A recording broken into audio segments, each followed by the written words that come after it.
আপনার কাছে যদি হেলথ কার্ড না থেকে থাকে তাহলে এটা কোথা থেকে পাবেন?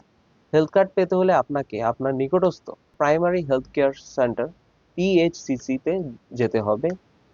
এই ক্ষেত্রে আপনার কিছু ডকুমেন্টের প্রয়োজন হতে পারে, যেমন মনে করেন আপনার আইডি কপি, পাসপোর্ট কপি।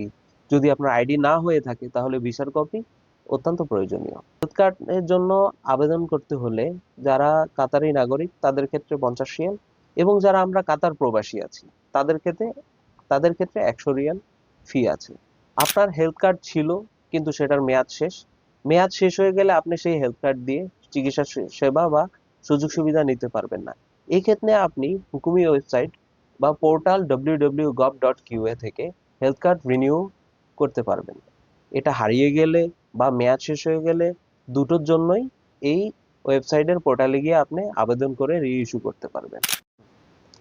ভিডিওটি ভালো লাগলে লাইক দিন, কমেন্ট করুন। আপনারা যদি হেলথ কার্ড রি-ইস্যু করতে কোনো সমস্যায় পড়ে থাকেন আমার সঙ্গে যোগাযোগ করতে পারেন। আমি আপনাদেরকে বিনামূল্যে এই সেবাটি প্রদান করব বা সহযোগিতা করব।